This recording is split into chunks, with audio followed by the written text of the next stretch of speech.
ये जो हमारा ब्रह्मांड है ना, ये बहुत बड़ा और रहस्यमय है। इसमें बहुत सारे राज छुपे हुए हैं और इनमें से सबसे दिलचस्प राज है समय यात्रा की संभावना। जरा सोचो, एक मशीन में बैठे और भूतकाल में पहुंच गए। खुद को इतिहास की घटनाओं का प्रत्यक्षदर्शी बनते हुए देखो और भविष्य में जाने के बारे में सोचो तो कौन कौन से अजूबे हमारा इंतजार कर रहे होंगे। सदियों से समय यात्रा ने मानवता को अपनी ओर आकर्षित किया है। इसने अनगिनत कहानियों, फिल्मों और वैज्ञानिक खोजों को जन्म दिया है। लेकिन क्या समय यात्रा सचमुच संभव है या यह सिर्फ कल्पना की उड़ान है? समय यात्रा की अवधारणा समय की हमारी समझ से जुड़ी हुई है। हम अक्सर समय को एक सीधी रेखा की तरह देखते हैं जो भूतकाल से शुरू होकर वर्तमान से गुजरते हुए भविष्य में जाता है। हालांकि एल्बर्ट आइंस्टाइन जैसे भौतिक वैज्ञानिकों ने बताया है कि समय स्थिर नहीं है। यह गुरुत्वाकर्षण और गति जैसे कारकों से प्रभावित हो सकता है। टाइम डिलेशन के नाम से जानी जाने वाली इस अवधारणा से पता चलता है कि अलग अलग स्थानों पर मौजूद लोगों के लिए समय अलग अलग गति से चल सकता है। इससे यह दिलचस्प संभावना खुलती है कि अगर हम इन स्थानों में हेरफेर कर सकें तो समय यात्रा संभव हो सकती है। समय के ताने बाने को बदलने का विचार हमारे सामने कई सवाल खड़े करता है। अगर हम समय में पीछे जा सकते हैं तो क्या हम अतीत को बदल सकते हैं? वर्तमान पर हमारे कार्यों का क्या प्रभाव पड़ेगा? समय यात्रा से उत्पन्न होने वाले संभावित पैराडॉक्सेस पर बहुत बहस और अटकलें लगाई गई हैं। कुछ सिद्धांत बताते हैं कि अतीत में किए गए किसी भी बदलाव से अलग अलग टाइमलाइंस बनेंगे, जिससे हमारी मूल टाइमलाइन बरकरार रहेगी। दूसरों का मानना है कि ब्रह्मांड किसी न किसी तरह खुद को सही कर लेगा ताकि पैराडॉक्सेस को होने से रोका जा सके। समय यात्रा से जुड़ी जटिलताओं और अनिश्चितताओं के बावजूद इस मायावी सपने की खोज वैज्ञानिकों, अन्वेषकों और सपने देखने वालों को प्रेरित करती रहती है। समय यात्रा के रहस्यों को उजागर करने की खोज मानवता की अतृप्त जिज्ञासा और अज्ञात का पता लगाने की हमारी अदम्य इच्छा का प्रमाण है। हालांकि समय यात्रा कितनी हद तक संभव है, यह अभी भी एक खुला प्रश्न है, लेकिन इसकी संभावनाओं पर विचार करने मात्र से ही ब्रह्मांड और उसमें हमारे स्थान के बारे में हमारी समझ बढ़ती है। अमेरिका के मध्य भाग में शोध प्रयोगशालाओं और प्रसिद्ध विश्वविद्यालयों की चहल पहल से दूर माइक मार्खम नाम का एक व्यक्ति रहता था। माइक एक साधारण सा व्यक्ति था जो दिन में एक इलेक्ट्रीशियन का काम करता था और रात में अपने असली जुनून को पूरा करता था। उसके पड़ोसी उसे एक शांत और मेहनती व्यक्ति के रूप में जानते थे, लेकिन माइक एक गुप्त महत्वाकांक्षा रखता था। वह एक टाइम मशीन बनाने की ठान ली थी। माइक को बचपन से ही विज्ञान और इंजीनियरिंग में बहुत रुचि थी।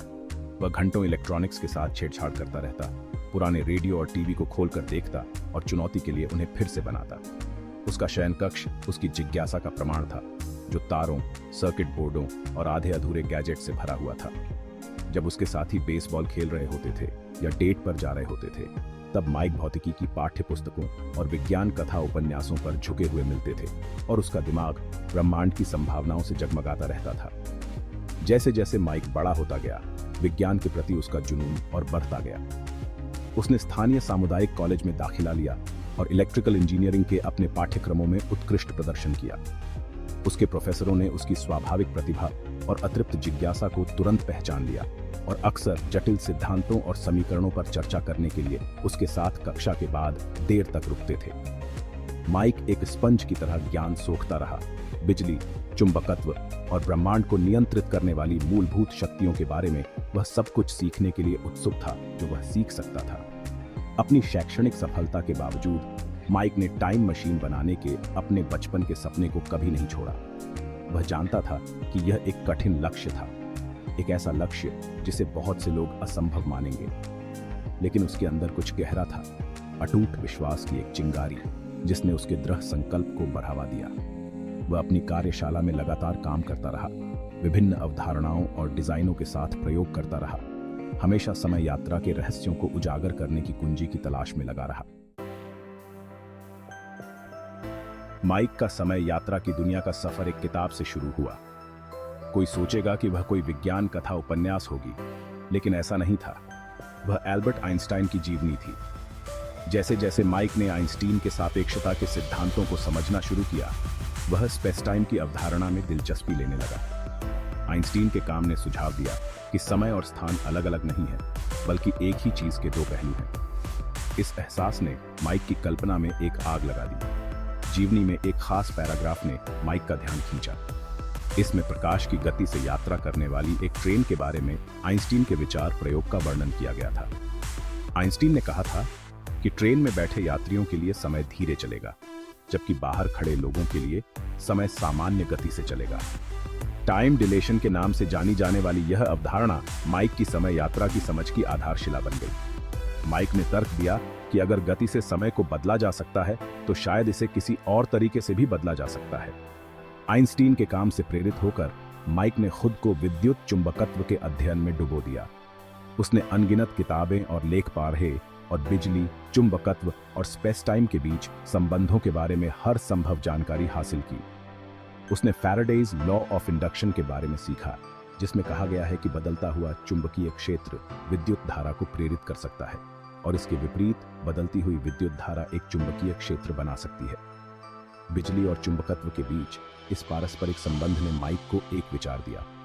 माइक ने अनुमान लगाया कि एक शक्तिशाली और तेजी से घूमने वाला विद्युत चुंबकीय क्षेत्र बनाकर वह स्पेस टाइम को मोड़ सकता है, जिससे एक ऐसा विक्षोभ पैदा हो सकता है जो संभावित रूप से समय यात्रा की अनुमति दे सकता है। उसने एक ऐसे उपकरण की कल्पना की जो विद्युत चुंबकीय ऊर्जा का एक घूमता हुआ भंवर उत्पन्न करेगा, एक प्रकार की समय सुरंग बनाएगा जो वस्तुओं या यहां तक कि लोगों को समय के माध्यम से ले जा सके। यह एक साहसिक और महत्वाकांक्षी अवधारणा थी जिसने झांत भौतिकी की सीमाओं को धक्का दिया। भाग 4, कार्यशाला आकार लेती है। विद्युत चुंबकत्व की अपनी नई समझ और समय यात्रा की संभावना में अपने अटूट विश्वास से प्रेरित होकर माइक ने अपनी अव्यवस्थित कार्यशाला को गतिविधि के छत्ते में बदल दिया। जो कभी इलेक्ट्रॉनिक्स के साथ छेड़छाड़ करने की जगह थी, वह समय के रहस्यों को उजागर करने के लिए समर्पित एक प्रयोगशाला बन गई। जैसे ही माइक ने अपने दुस्साहसी लक्ष्य की दिशा में अथक प्रयास किया, उसके प्रयोगों की ऊर्जा से हवा गूंज उठी। माइक की कार्यशाला का केंद्र बिंदु उनका टाइम मशीन प्रोटोटाइप था, उनकी चतुराई और संसाधनशीलता का प्रमाण। उसने कबाड़खाने और इलेक्ट्रॉनिक्स स्टोरों की खाक छान मारी, बेकार उपकरणों, पुराने कंप्यूटरों और यहां तक कि एक टूटे हुए कार्निवल राइड से पुर्जों को उबार लिया। प्रत्येक उबारे गए घटक के साथ माइक की रचना बड़ी और अधिक जटिल होती गई। तारों, कैपेसिटर और धातु ट्यूबिंग का एक फ्रैंकस्टाइनियन संयोजन। उसके आविष्कार के केंद्र में शक्तिशाली विद्युत चुंबकों की एक श्रृंखला थी, जिसे औद्योगिक जनरेटर से श्रमसाध्य रूप से उबार लिया गया था और हाथ से फिर से घुमाया गया था। ये विद्युत चुंबक एक गोलाकार पैटर्न में व्यवस्थित थे, जो उसके समय विकृत करने वाले उपकरण के मूल को बनाते थे। विद्युत चुंबकों के आसपास कैपेसिटर का एक जटिल नेटवर्क था, जिसे बड़ी मात्रा में विद्युत ऊर्जा को ठीक समय पर फटने में संग्रहित और निर्वहन करने के लिए डिजाइन किया गया था। अपनी मशीन के माध्यम से बिजली के प्रवाह को नियंत्रित करने के लिए माइक ने उबारे गए स्विच, डायल और संकेतक लाइट्स के एक हौज-पौज का उपयोग करके एक जटिल नियंत्रण कक्ष तैयार किया। नियंत्रण कक्ष मशीन के दिल का उसका इंटरफेस था, जिससे वह उसके द्वारा उत्पन्न विद्युत चुंबकीय क्षेत्र की आवृत्ति और तीव्रता को ठीक कर सकता था। ये तारों और घटकों की एक अराजक सिम्फनी थी, लेकिन माइक के लिए यह कला का एक काम था जो असंभव के प्रति उसकी अटूट खोज का प्रमाण था। भाग 5, समय के ताने बाने को मोड़ना। जैसे जैसे महीने साल में बदलते गए, माइक ने अपना हर खाली समय अपनी टाइम मशीन को समर्पित कर दिया। वह अक्सर देर रात तक काम करता रहता था। उसकी कार्यशाला में केवल बिजली की गूंज और औजारों की आवाजें सुनाई देती थीं। उसके पड़ोसी उसके गैरेज से निकलने वाली अजीब आवाजों के आदी हो चुके थे। उन्होंने बस अपना सिर हिलाया और सन की इलेक्ट्रीशियन के बारे में बड़बड़ाते रहे। उन्हें कम ही पता था कि माइक किसी असाधारण चीज के कगार पर है। प्रत्येक प्रयोग के साथ माइक ने अपने डिजाइन को परिष्कृत किया, अपनी टिप्पणियों का सावधानीपूर्वक दस्तावेजीकरण किया और अपनी गणनाओं को समायोजित किया। उन्होंने विद्युत चुंबकों के विभिन्न विन्यासों के साथ प्रयोग किया। विद्युत चुंबकीय क्षेत्र की आवृत्ति और तीव्रता को बदलते हुए उन्होंने स्पेस टाइम में एक स्थिर और नियंत्रणीय विकृति पैदा करने के लिए सही संयोजन की तलाश में कैपेसिटर डिस्चार्ज के समय को ध्यान से कैलिब्रेट किया। देर रात एक प्रयोग के दौरान माइक ने कुछ अजीबोगरीब देखा। जैसे ही उसने अपनी मशीन की शक्ति बढ़ाई, उसके चारों ओर की हवा झिलमिलाती और विकृत होती हुई प्रतीत हुई। डिवाइस के पास रखी छोटी छोटी वस्तुएं पल भर के लिए गायब होती दिखाई दी, केवल 1 सेकंड के एक अंश के बाद फिर से प्रकट होने के लिए। पहले तो माइक ने इन विसंगतियों को प्रकाश की चाल या उसके नींद से वंचित दिमाग द्वारा उस पर खेले जा रहे हथकंडे के रूप में खारिज कर दिया। हालांकि जैसे जैसे उसने प्रयोग दोहराया, अजीब घटनाएं बनी रहीं।